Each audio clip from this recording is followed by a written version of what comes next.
सुप्रभात। आपका नेता से मैं श्रेष्ठा लखेड़ा आज आपको एक ऐसे राजनीतिज्ञ विशेषज्ञ से रूबरू कराऊंगी जिनका अपने विधानसभा क्षेत्र में लगभग पूर्ण रूप से दबदबा है। एक ऐसा नेता जिसके सर से उसके माँ बाप का हाथ बहुत ही छोटी उम्र में उठ गया था। एक ऐसा नेता जो अपने भाई को अपना आदर्श मानते हैं। तो आज हमारे साथ मौजूद है नरेश बालियान जी।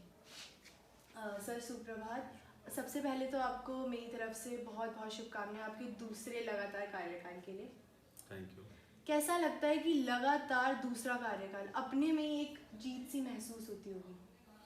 देखिए, दूसरा नहीं, ये तीसरा है। पहले मैं निगम का चुनाव मैंने इंडिपेंडेंट जीता था। उसके बाद आम आदमी पार्टी से 2015 में चुनाव जीता, फिर 2020 के अंदर चुनाव जीता और शानदार मार्जिन रहा है, लोगों का प्यार रहा है।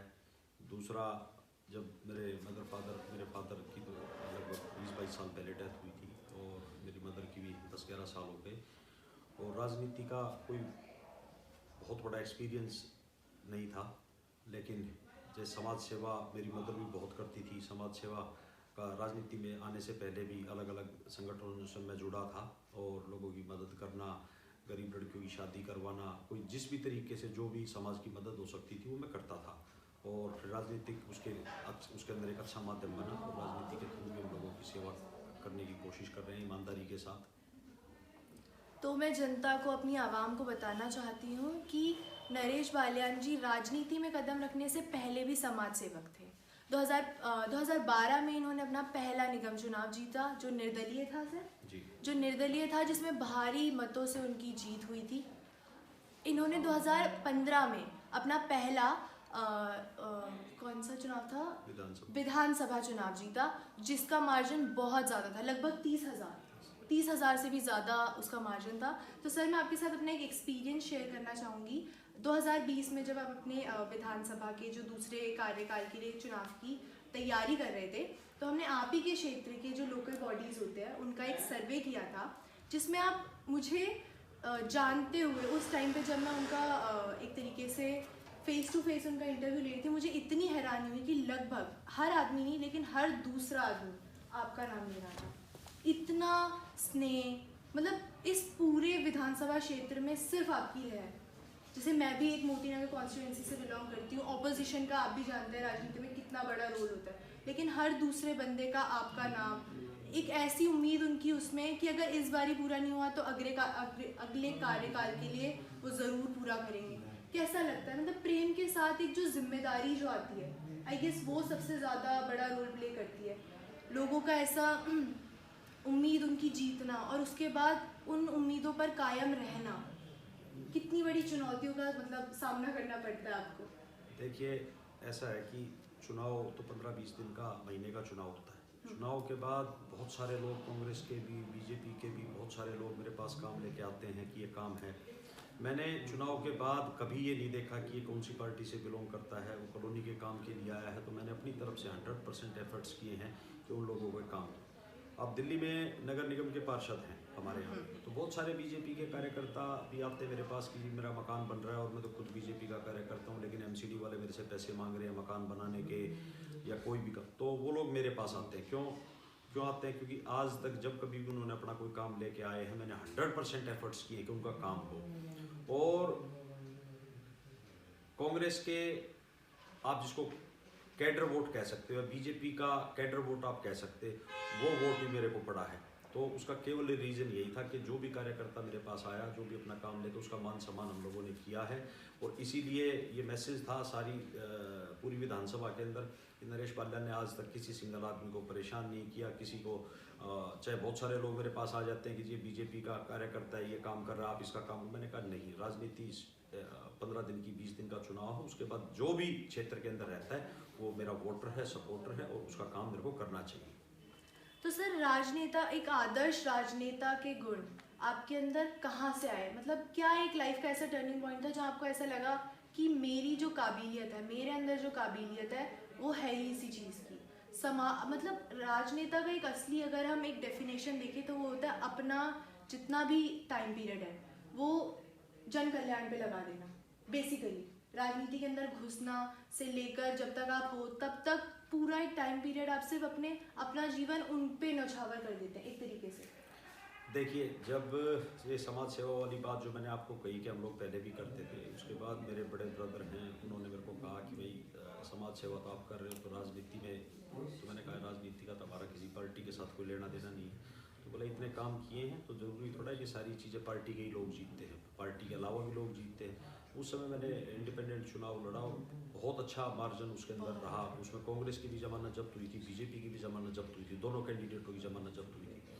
तो उससे जब मेरे ब्रदर ने कहा कि राजनीति में आना चाहिए, मेरा सारा जितना भी कोई काम धंधा व्यापार घर चलाने के लिए जो भी हो, मेरे बड़े ब्रदर करते हैं, वो देखते हैं। तो घर की तरफ से कोई टेंशन किसी तरीके की है नहीं कि कहाँ से क्या है क्या नहीं, किस तरीके से घर चल रहा है, वो सारा मेरे ब्रदर और परिवार के लोग, मेरी वाइफ वो देखती हैं। और समाज के काम के लिए राजनीति में आना, राजनीति में आने के बाद आप समाज की और भी बेहतर तरीके से आप सेवा कर सकते हो, एक पहचान मिल जाती है। तो पहचान, जब 12 का चुनाव लड़ा, फिर विधानसभा के भी दोनों चुनाव जीते, तो ये सारी की सारी प्रेरणा मेरे को अपने भाई से और मेरी मदर से मिली। मेरी मदर को भी समाज सेवा का बहुत शौक था, बहुत समाज सेवा करती थी, बहुत सारे मंदिरों को जगह देना, मंदिर बनवाना, मंदिरों में दान करना, इस तरीके के कामों में हमेशा एक्टिव रहती थी। बस उसी अपनी मदर से मैंने सीखा कि मैं राजनीति में भी जाना चाहिए, और राजनीति भी एक माध्यम है लोगों की सेवा करने के लिए। बहुत सारे लोगों के लिए ऐसा भी होता है कि राजनीति पैसा कमाने का माध्यम है, लेकिन मैंने कभी आज तक कोई सिंगल आदमी पूरी उत्तम नगर विधानसभा में कोई ये नहीं कह सकता कि मैंने किसी से आज तक एक पैसा दिया हो। और आप ईमानदारी से मैं कह रहा हूँ आपको कि मान लीजिए मेरे घर पे कोई भी किसी तरीके की मदद के लिए आ गया, चाहे फाइनेंशियल मदद के लिए, चाहे किसी भी तरीके की, मैं अपनी तरफ से 100% एफर्ट्स करता हूँ कि उसका काम हो। और भगवान ने अगर आज आपको इस मुकाम पे पहुँचाया है, और मेरी माँ के आशीर्वाद से, मेरे भाई के सहयोग से, प्यार से तो इस मुकाम पे पहुँचे हैं, तो मदद करनी चाहिए। और मैं और भी लोगों से, जो भी राजनीतिक लोग हैं, उन लोगों से भी मेरा कहना है कि इसके लिए मदद करनी चाहिए। तो मतलब हम ये माने कि आपके अंदर जो ये गुण है जिसकी हर दूसरे आदमी यहाँ पर तारीफ करता है, वो आपके माता जी से आपको मिली है, क्योंकि वो एक समाज सेवक थी उस टाइम की। और बहुत बड़ी बात भी होती है, मुझे जहाँ तक लगता है कि अगर किसी की फैमिली जो बैक स्टोरी है राजनीति में नहीं है, उसके लिए एक ऐसा मुकाम कायम करना जो सर सीरियसली जो आपका है। हर लोग, मतलब मैं आपको बोल रही हूँ कि मेरे यहाँ रिलेटिव्स रहते हैं, हर दूसरा आदमी ईमानदारी राजनीति में, आज के टाइम पे भारत की राजनीति में मैं लगभग ये कहना चाहूँगी कि राजनेताओं की जो इमेज है वो एक इस तरीके से बनी हुई है कि बस सिर्फ पैसा। सर जैसे आप भी इतने टाइम से हैं तो आपको भी इस चीज़ से आप भी वो करते हैं, एग्री करते हैं, लेकिन ऐसे नेता के साथ ऐसे लोगों का इतना स्नेह देखना एक बहुत बड़ी बात है। तो सर आपको क्या लगता है, आप कितने हद तक सफल हैं जितने हमने वायदे करे लोगों से? 2015 का जो आपका पहला कार्यकाल था, जैसे मैंने बोला विधानसभा का, उसमें आप कितने अपने आप को सफल मानते हैं? देखिए, मैं आपको बताता हूँ, मैंने कभी झूठ बोल के राजनीति नहीं की कि ये काम हो सकता है तो हो सकता है, नहीं हो सकता तो मना कर देता हूँ। उत्तम नगर विधानसभा पूरी दिल्ली की 100% अनऑथराइज कॉलोनियाँ हैं, और पूरी दिल्ली के अंदर पहली ऐसी विधानसभा है अनऑथराइज कॉलोनी की जिसके अंदर 100% हम लोगों ने सीवर लाइनें डलवाई। इसके अलावा पीने का पानी 24 का जो भी पहली जो विधानसभा है वो उत्तम नगर है, जिसके अंदर हमने 25% एरिया को 24 आवर्स पानी देने की जो दिल्ली सरकार की योजना थी, उसमें से उत्तम नगर कॉलोनी पहली अनऑथराइज कॉलोनी की विधानसभा है। 24 घंटे उसके अंदर हम पानी दे रहे हैं। इसमें Vipin garden extension, Nawada housing complex और लक्ष्मणपुरी, बहुत सारी वो कॉलोनियाँ हैं, तो उनके अंदर 24 घंटे पानी हमारा शुरू हो गया है। तो ये जो कमिटमेंट हमने लोगों से किए थे, जो बात हम लोगों से चुनाव में कहते थे, उसके ऐसा नहीं है कि चुनाव के अंदर कह दिए और भूल गए। उसके ऊपर पूरी मेरी टीम है, उस टीम के साथ हम वर्कआउट करके कि ये काम हम कर सकते हैं नहीं कर सकते, तभी हम लोगों से कमिटमेंट करते हैं। तो आने वाले समय का जो फ्यूचर विज़न है वो क्या है, जो इस कार्यकाल में आप सोच रहे हैं कि अब ये चीज़ें इंक्लूड होंगी, कवर होंगी इस वाले कार्यकाल में? देखिए, बिजली, पानी, सड़क, ये तो सारी चीज़ें, सीवर कंप्लीट हो गया है। अब 2-3 मुद्दे हैं। एक तो उत्तम नगर विधानसभा के अंदर एक स्कूल ऑफ एक्सीलेंसी जो दिल्ली सरकार का मॉडल है कि उस तरीके के गवर्नमेंट स्कूल होने चाहिए, तो एक स्कूल तो वो बनवाने का है। इसके अलावा एक मेन नजरगढ़ रोड पे जाम की बहुत बुरी स्थिति रहती है। बहुत सर, मैं अभी आई हूँ, मैं द्वारका से आई हूँ यहाँ पर, आप लगा लीजिए द्वारका से यहाँ का 10-15 मिनट का रास्ता होगा, मुझे लगभग 25 मिनट लगे, 25 से 30। बिल्कुल, इसके ऊपर हम लोग अभी मैंने PWD के अधिकारियों के साथ अभी मीटिंग की थी लास्ट वीक, अभी ट्यूसडे को फिर मीटिंग है। तो हम लोग ये इस बार ये टारगेट है कि उत्तम नगर रोड का ये जाम किसी भी तरीके से ख़त्म किया जाए। इसके अलावा एक नजरगढ़ रोड के ऊपर नजरगढ़ ट्रेन के साथ पे एक एलिवेटेड रोड नजरगढ़ ट्रेन के साथ से जाता हुआ ये पंजाबी बाग तक, और ये काम भी सेंशन इस कार्यक्रम में, मतलब आप ये समझ लीजिए कि जाम की जो स्थिति उत्तम नगर विधानसभा के अंदर है उसको ये चैलेंज है और इसको हम लोग पूरा करेंगे। जैसा कि आपने एक अपने उसमें बोलता jam free is my agenda उत्तम नगर के लिए, कि जैम फ्री, तो अब हम ये मानते हुए चले कि इस कार्यकाल में कई हद तक ये आप सुलझा पाएंगे। बिल्कुल बिल्कुल, ये बिल्कुल टारगेट है हमारा और इसको हम लोग पूरा करने के लिए तैयारी कर रहे हैं और ये कंप्लीट करेंगे। तो सर आपको क्या लगता है कि आपके पहले जो कार्यकाल था 2015 वाला और जो अब वाला कार्यकाल है उसमें आपने क्या चीज़ें करी थी 2015 वाले में कि आपको ऐसी सिचुएशन में मिला, फिर हमने ये करा और अब हम इसको कॉन्टिन्यूशन में करना चाहते हैं? देखिए, मैंने आपको बताया कि अनऑथराइज कॉलोनियों के अंदर सबसे बड़ी समस्या रोड, नाली, सीवर की, पानी की होती है। ये सारी की सारी चीज़ें हम लोगों ने ख़त्म की। आपको मैं एक एग्जांपल दे रहा हूँ कि कोई हमारे पास कोई जादू की छड़ी तो थी नहीं कि घुमाई और पानी आ गया। पहले उत्तम नगर विधानसभा के अंदर 75% एरिया ऐसा था जिसके अंदर टैंकर से पानी जाता था। तो 2015 के बाद जब जल बोर्ड के अधिकारियों को बुलाया कि भाई इन कॉलोनियों के अंदर पानी दिया, हमने कमिटमेंट किया है, तो जल बोर्ड वालों ने कहा जी ऐसे ऐसे ऐसे ऐसे कर लोगे तो पानी आ जाएगा। तो मैंने कहा यार ये तो बड़ा आसान चीज़ है, तो मेरे से पहले वाला 20 साल रहा वो भी कर सकता था। तो अब उसके अंदर जो कहानी निकल के आई, आपको समझिए क्या था कि लगभग 300 टैंकर उत्तर नगर विधानसभा के अंदर चलते थे और 300 टैंकर से लगभग 12 से 15 लाख रुपए महीने की मंथली MLA के पास जाती थी। तो वो जो पैसा जब उसके पास जाता था तो टैंकर नहीं बंद करने थे उसको। और जब हमारी सरकार बनी तो हमने केवल 3 महीने के अंदर हमने पूरे उत्तर नगर विधानसभा में 99% टैंकर बंद कर दिए और पानी पहुंच रहा है। अगर आदमी की इच्छा है काम करने की तो 100% हो सकता है। तो एक आपको एक एग्जांपल दिया मैंने कि भाई ऐसे भी काम होता था पहले, और आज हमारी सरकार बनने के बाद हम लोगों ने पानी दिया, टैंकर मुक्त हो गया उत्तम नगर। तो ये भी बहुत बड़ी अचीवमेंट है। बहुत बड़ी अचीवमेंट। तो सर अभी जैसे अभी किसान आंदोलन चल रहा है और मैं आपको ट्विटर फेसबुक दोनों में फॉलो करती हूँ, तो आपका पूरा जोर शोर से उनके तरफ समर्थन है।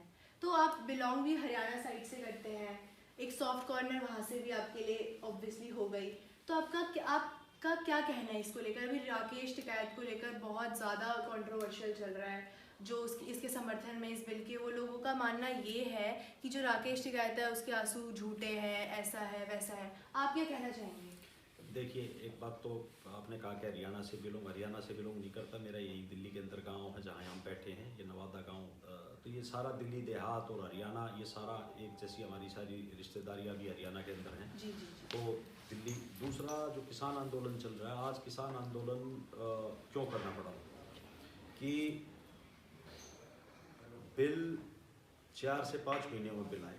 उससे पहले अडानी ने, अंबानी ने ये वेयर हाउस बनाने शुरू किए, कहीं 1000 एकड़ में, कहीं 2000 एकड़ में, कहीं 3000 एकड़ में, पंजाब में, हरियाणा में, इन सारी जगह इन लोगों ने वेयर हाउस बना दिए कि भाई ये लोग, मतलब ये पॉलिसी लोगों तक संसद में पास बाद में हुई, पहले उन लोगों के पास चली गई थी।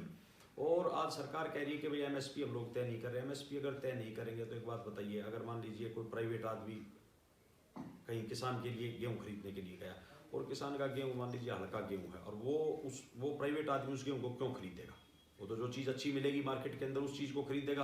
अगर मान लो साथ वाले खेत के अंदर अच्छा गेहूँ हुआ और उसका गेहूँ उसको खरीदेगा तो हल्के गेहूँ को क्यों खरीदेगा वो? और जो अभी तक सरकार का क्या है कि सरकार ने एक मिनिमम रेट तय कर रखा है कि भाई मान लीजिए 2000 रुपये का रेट तय किया कि 2000 रुपये से कम तो सर, अगर किसी किसान का गेहूँ बच गया तो उसको 2000 रुपये के रेट से सरकार ही खरीदेगी और कोई नहीं खरीदेगा, तो सरकार खरीदेगी। इस बिल के अंदर वो चीज़ खत्म कर रहे हैं MSP। तो अपना कोई भी चीज़, अब मान लीजिए प्राइवेट आदमी है, प्राइवेट आदमी तो उसकी बोली लगाएगा, उसको 500 रुपये, 700 रुपये, 800 रुपये, 1000 रुपये तक लेगा। तो ये एक बहुत बड़ी समस्या है। और किसान आंदोलन आप ये समझ लीजिए कि कोई छोटा आंदोलन नहीं है। राकेश टिकैत की आप कह रहे हो कि भाई आंसू झूठे थे, ऐसा नहीं है, झूठे आंसू नहीं थे। जब राकेश टिकैत जब 26 तारीख वाला जो एपिसोड हुआ, हम लोग उसकी निंदा करते हैं। लाल किले के ऊपर जो उन लोगों ने झंडा फहराया उनको सज़ा होनी चाहिए। और जिन लोगों ने झंडा फहराया सबको पता है कौन है। बीजेपी का चुनाव इंचार्ज था सनी देवल का, वो आज तक फरार है। 74 किसानों के ऊपर मुकदमे दर्ज कर दिए, ठीक है। वो जिस आदमी ने झंडा फहराया वो बीजेपी का आदमी, वो आज तक अरेस्ट नहीं हुआ है। दूसरा, किसान आंदोलन 26 तारीख के बाद जब राकेश टिकैत के वहाँ गाजीपुर बॉर्डर से पुलिस पहुंच गई थी, तो राकेश टिकैत ने कहा कि मैं गिरफ्तारी दे रहा हूँ, और वो गिरफ्तार होने के लिए तैयार हुआ। उसने कहा कि भाई मेरे किसान जो आए हुए इन लोगों को जाने दो और मेरे को आप लोग अरेस्ट कर लो। इतनी देर में जो बीजेपी के वहाँ से विधायक थे, वो बीजेपी के विधायक 400-500 लोगों को लेके आ गए। उन लोगों ने आते के साथ टेंट उखाड़ने शुरू कर दिए पुलिस की मौजूदगी में। टेंट उखाड़, हाँ, पुलिस की मौजूदगी में उन किसानों को मारना शुरू किया, टेंट उखाड़ने शुरू कर दिए। और राकेश टिकैत को जब ये लगा कि भाई ये जो किसान थे ये मेरे कहने पे दिल्ली आए हैं, यहाँ बॉर्डर पे आए हैं और इन लोगों को बीजेपी के गुंडे मारे, तब वो उनकी आंखों में आंसू आए। और एक बात बता रहा हूँ आपको मैं, अब ये आंदोलन अन्न आंदोलन से बड़ा आंदोलन बन गया है। और ये सरकार को बिल वापसी करने पड़ेंगे 100% करने पड़ेंगे। अगर ये बिल वापसी नहीं हुए तो ये आंदोलन 2 साल चले, 4 साल चले। किसान अब अपने आप को फ्री होके आए हैं कि भाई हमारी तो ज़मीनें वैसे ही चली जाएंगी, वैसे ही चली जाएंगी, ज़मीनें चली जाएंगी, एक MSP तय नहीं होगा तो वैसे ही मर जाएंगे। अब इस बिल के अंदर एक चीज़ और है कि किसान के साथ व्यापारी एग्रीमेंट करेगा कि ये उस खेत का, उस फसल का ये एग्रीमेंट तय होगा कि भाई इतने पैसे वो देगा। और अगर मान लीजिए बारिश हो गई, ओले पड़ गए, तो किसान की फसल बर्बाद हो जाती है। उस बिल के अंदर ये है कि अगर बारिश होगी, ओले हो गए, तो किसान को उस जमींदार, उसका व्यापारी का पैसा ब्याज के साथ वापस करना पड़ेगा। अरे किसान की तो फसल थी, फसल से ही कमाई, यानी वही खराब होगी, वही खत्म हो गई, तो वो कहाँ से पैसे वापस करेगा, और वो भी ब्याज के साथ। तो वो उसमें क्या है कि फिर ये जो व्यापारी हैं जो उन ज़मीनों पे कब्जा कर लेंगे इनकी। तो ये चीज़, ये मोदी जी एक बात कहते हैं, मोदी जी गरीबी लोग जो हैं, कि जब से मुख्यमंत्री थे 20 साल, 15 साल, 18 साल ये मुख्यमंत्री रहे, 6 साल प्रधानमंत्री भी हो गए, कि इन्होंने जो आज तक कर दिया वो कभी वापस नहीं लिया। अरे तो ये कोई चैलेंज थोड़ा ही है कि किसानों के साथ, अगर आप मेरी भलाई के लिए कोई चीज़ बना रहे हो, मेरे कोई पसंद नहीं हो, तो क्यों आप उस पर जिद बैठे हुए। तो वो इस चीज़ का किसानों के साथ कंपटीशन करने की ज़रूरत नहीं है। आप अपना इसको किसान बिल को वापस लीजिए, और ताकि किसान अपना इस तरीके से चले थे अपने घरों पे सुरक्षित वो वापसी करें। और जब तक बिल वापसी नहीं होंगे तो किसान घर नहीं जाएगा। कल इसी को लेकर हमने यहाँ नवादा गांव में भी एक दिल्ली देहात विकास समिति की एक बड़ी पंचायत हम लोगों ने आयोजित की थी, जो भी इन्होंने सिंगू बॉर्डर के ऊपर बीजेपी के कार्यकर्ताओं ने, बीजेपी के काउंसलरों ने, सांसदों ने वहाँ पथराव किया है। बहुत सारे बच्चों को भी चोट लगी है, महिलाओं को भी चोट लगी है, कि भाई वो जो बॉर्डर के किसान जो आसपास के गांव वो लोग इसका विरोध करें। नहीं, कोई विरोध नहीं कर रहा है। कल हमने एक ये कमेटी बनाई है और बड़ी पंचायत थी, उस पंचायत के अंदर ये तय हुआ है कि हम जितने भी बॉर्डर के आसपास के गांव, उन गाँवों के अंदर हम जाएंगे और उन लोगों से, गाँव वालों से बात करेंगे कि बीजेपी वाले जितने भी लोग हैं इनका हुक्का पानी बंद करें, ब्याह शादियों में इनका न्योता देना बंद करें और इनकी बिल्कुल एंट्री बैन करें, क्योंकि किसानों के ऊपर जो हमला कर रहे हैं ये बहुत घटिया तरीके की राजनीति है। जिससे हमें खाना मिल रहा है, जो हमें एक तरीके से वो कर रहा है, उसी के साथ शोषण हो रहा है, शोषण हो रहा है और बदतमीजी कर रहे हैं, मार पिटाई कर रहे हैं, झूठे मुकदमे लगा के उनको अंदर कर रहे हैं। हाँ, कई सारे वीडियोस आपने देखे। कल एक पत्रकार को भी उठा लिया, उसने दिखाया वो सारी चीज़ें, कैसे बीजेपी के लोग पथराव कर रहे हैं, कैसे काउंसलर आया हुआ उनके साथ, अब उसको उठा के मुकदमा दर्ज करके कल उसको भी जेल भेज दिया। जी, कल उनको जेल भेज दिया। तो सर बहुत बहुत धन्यवाद आपका इतना कीमती टाइम हमें देने के लिए।